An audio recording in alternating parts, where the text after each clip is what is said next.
Assalamualaikum warahmatullahi wabarakatuh. Kami dari kelompok 2 ingin mempresentasikan hasil diskusi kami mengenai perilaku kelompok dalam organisasi. Sebelumnya saya akan perkenalkan anggota kelompok 2, yaitu saya, Tafira Wisvela, Syabda Ukaisya, Mahitul Mahwa, dan Ahmad Nugraha.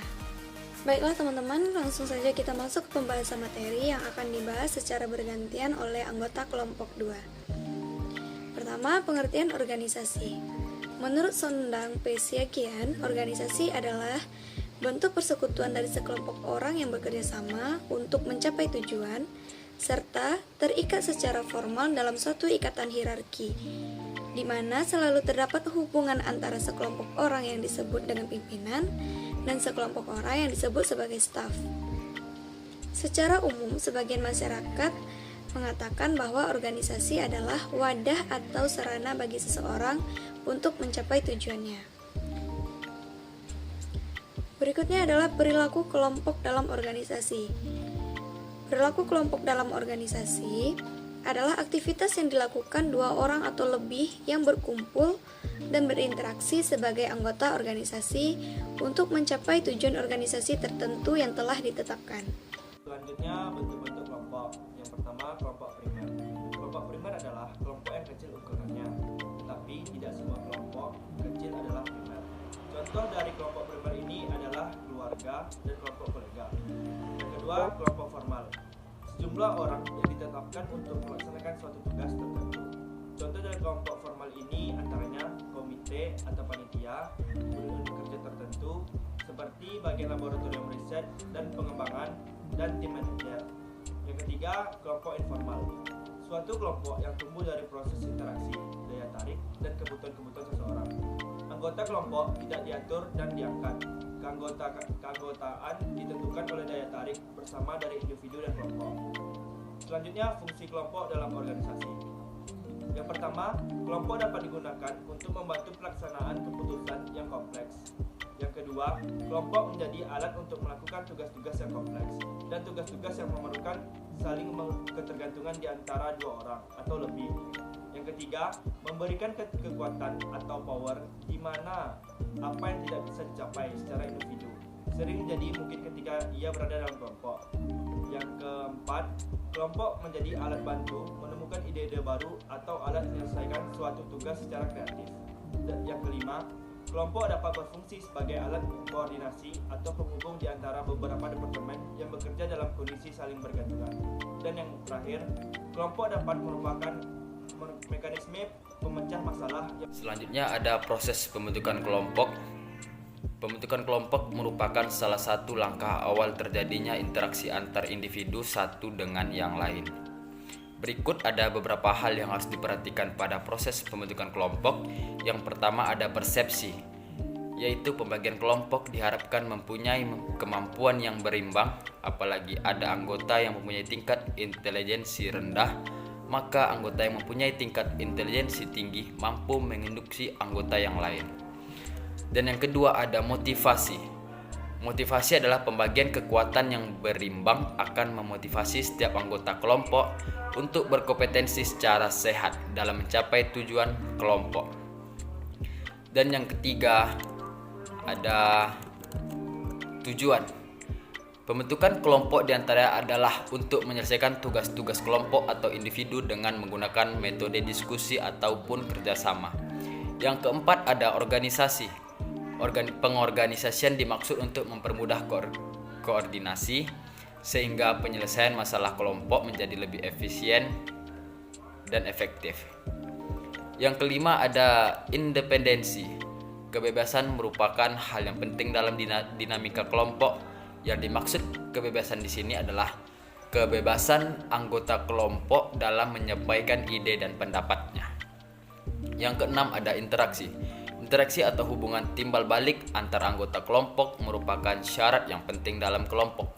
Karena dengan adanya interaksi atau hubungan timbal balik, akan ada proses memberi dan menerima ilmu pengetahuan dari satu anggota ke anggota yang lain. Selanjutnya ada faktor yang mempengaruhi prestasi kelompok. Yang pertama ada faktor eksternal. Faktor eksternal terdapat sebagai berikut menjadi bagian. Yang pertama, Strategi organisasi. Setiap organisasi mempunyai strategi. Setiap strategi yang diterapkan oleh organisasi akan mempengaruhi perilaku kelompok dalam organisasi tersebut. Yang kedua, struktur wewenang. Setiap organisasi memiliki struktur wewenang kepada siapa seseorang melapor. Siapa yang membuat keputusan? Struktur ini menentukan di mana posisi suatu kelompok tertentu dalam hierarki organisasi. Yang ketiga, ada peraturan. Semakin banyak peraturan formal yang ditetapkan oleh organisasi pada semua pekerjaannya, maka perilaku kelompok akan semakin konsisten dan dapat diramalkan. Dan yang keempat ada sumber-sumber organisasi. Besar kecilnya sumber daya yang ada dalam organisasi yang diberikan kepada anggotanya, hal ini akan mempengaruhi perilaku prestasi kelompok. Dan yang kelima ada proses seleksi. Proses seleksi menjadi faktor yang paling penting dalam menjaring orang-orang yang berkualitas, dan hal ini pula akan dapat mempengaruhi perilaku dan prestasi kelompok. Yang keenam ada penilaian prestasi dan sistem imbalan. Adanya sistem imbalan yang mengkaitkannya dengan prestasi dari kelompok kerja akan mempengaruhi perilaku kelompok tersebut. Yang ketujuh ada budaya organisasi.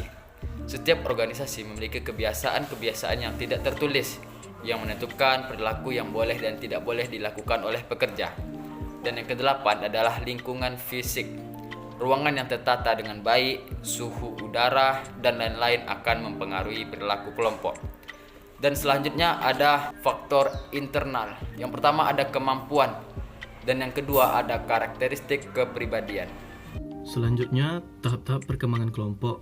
Menurut Stephen P. Robin tahun 1996 mengatakan ada 5 tahap perkembangan kelompok. Yang pertama, tahap pembentukan atau biasa disebut dengan forming stage. Tahap ini ditandai oleh adanya beberapa ketidakpastian dalam tujuan kelompok, struktur, dan kepemimpinan kelompok. Yang kedua, tahap kekacauan atau storming stage. Tahap ini ditandai oleh timbulnya konflik para anggota berbeda-beda pendapat dalam berbagai aspek. Yang ketiga, mulai integrasi atau initial integration.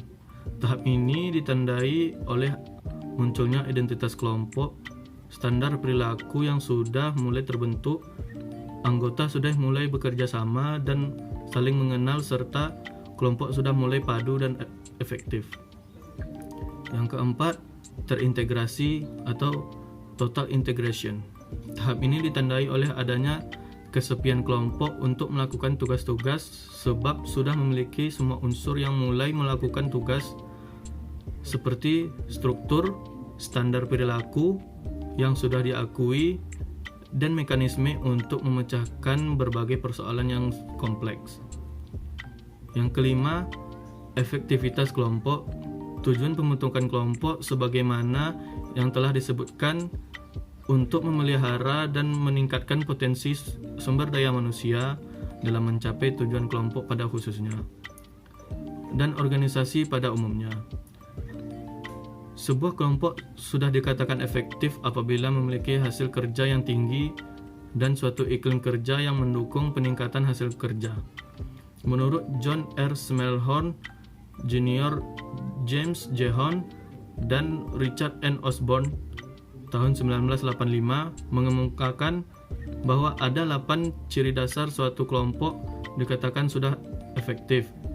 Di sini saya hanya mengambil satu, yaitu terdapat motivasi yang kuat dari sebagian besar anggotanya yang mulai berkomunikasi secara jujur kepada kelompok tentang semua informasi yang sesuai dan bernilai untuk aktivitas kelompok. Alhamdulillahirrahmanirrahim, demikianlah presentasi kami. Semoga materi yang kami sampaikan dapat bermanfaat untuk kita semua. Apabila ada kesalahan dan kejanggalan, kami mohon maaf. Kami sudahi presentasi ini. Assalamualaikum warahmatullahi wabarakatuh.